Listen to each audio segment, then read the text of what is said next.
Welcome back to my channel. Thank you for joining me again. I want to talk to you about how important it is, just communicating with your family and friends and loved ones when you move overseas.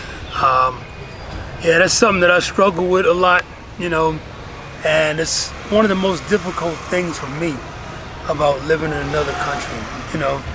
As much as I like being out of the United States and living overseas, just that communication part is the hard part for me, the biggest struggle. And I know it's going to be a struggle for those of you that are watching that plan on moving overseas,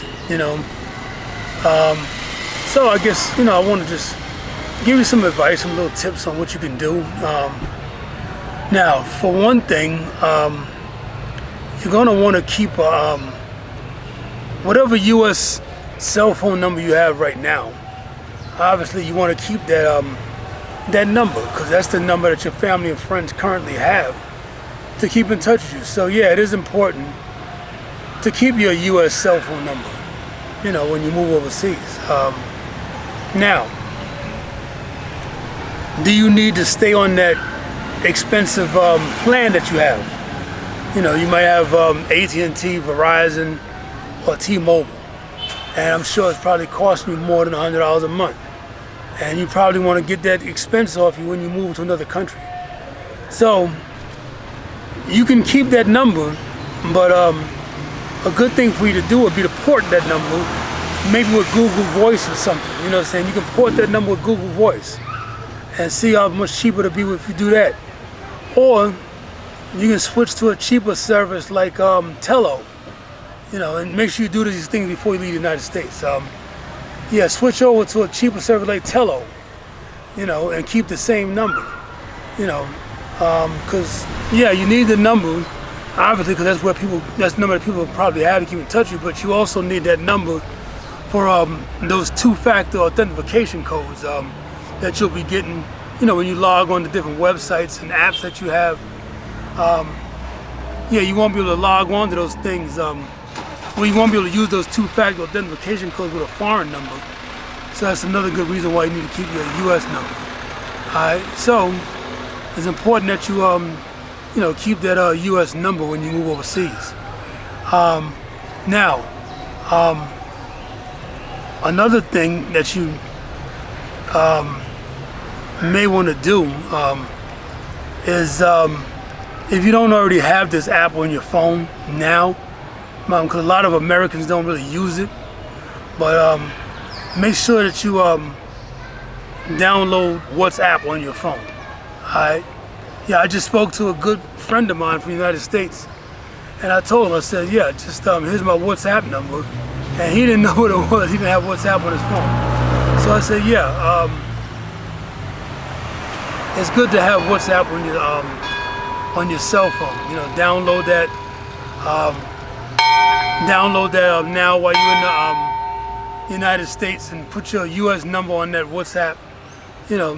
Because in a lot of countries that's a very common way for people to communicate. Like here in Colombia, everybody has WhatsApp. That's like their main thing. They have WhatsApp on their phone. So you definitely want to have it on your phone. Now, once you get to whatever country you plan on moving to, now one thing that you should get before you move overseas, get you a low-priced unlocked cell phone. It could be an Android phone. There's a lot of cheap brands that you can get, Androids. You can get it from Best Buy, you can get it from Amazon, but you should get you a second phone that you take with you, an unlocked phone, just a cheap phone, somewhere in that, $100 to $200 range, something like that. Now, I have this Motorola, this is a Motorola G Play, 2024. I bought this phone before I left the United States from Best Buy. And, once I arrived in Colombia, I went and I bought a SIM card here for that phone. Colombia has several cell phone providers. Claro is the big cell phone provider here. So I went and I got a Claro SIM card and I put it in that phone. And I have a Colombian cell phone number, you know. And so that is good to have, you know, saying having a local number, obviously. Now here in Colombia, it's good for safety reasons because you don't always want to carry your, if you have an iPhone that you're bringing with you from the United States, that's not a good thing to walk around with your iPhone with you all the time, you know. There are times when you want to leave your iPhone locked up in the safe, you know, saying at the Airbnb or wherever you're staying at, you know. So yeah, so that's why it's good to have that second phone with you when you move overseas, you know, saying with a local number. And you know, you can put WhatsApp on that phone too, you know, saying with the local number on it, and give that to people too, so that way they have your people in the United States got two numbers where they can contact you on WhatsApp.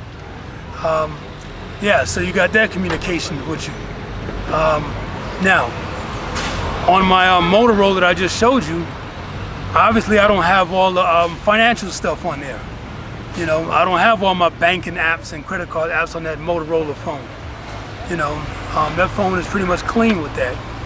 It's an Android phone, so I don't have, what is it? I don't have the Google Wallet or whatever it is. You know, I don't have that on there either. I just have a few apps, you know, saying local stuff that I might need on that phone. So just in case I'm out somewhere with that phone and the unthinkable happens, or you know, if I get robbed or something, I don't have to worry about somebody getting all into my financial stuff, you know, saying that they take that phone from me. You know, the iPhone is locked up somewhere, you know, where I stay at or something. Yeah, so that's why it's good to have that. You know, you can protect your financial stuff that way. Yeah, so yeah, so that's the you know, some tips I can give you as far as communicating. You know, making sure that you have a way to keep in touch with your loved ones, you know, your family and friends and everything when you travel overseas or move overseas. You know, you have those methods of communication with you.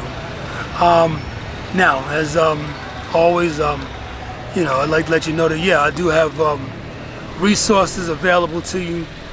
You can always hit my link tree, you know, and check out those resources I have for you. And also you can support the channel that way. I appreciate that. So, you know, please like and share the video. And if you're new to the channel, you know, I appreciate a new subscriber, you know what I'm saying? I appreciate that. And for those that have been subscribers to the channel, I appreciate your support. Thanks for joining me again. It's the old head abroad, KJ Mack.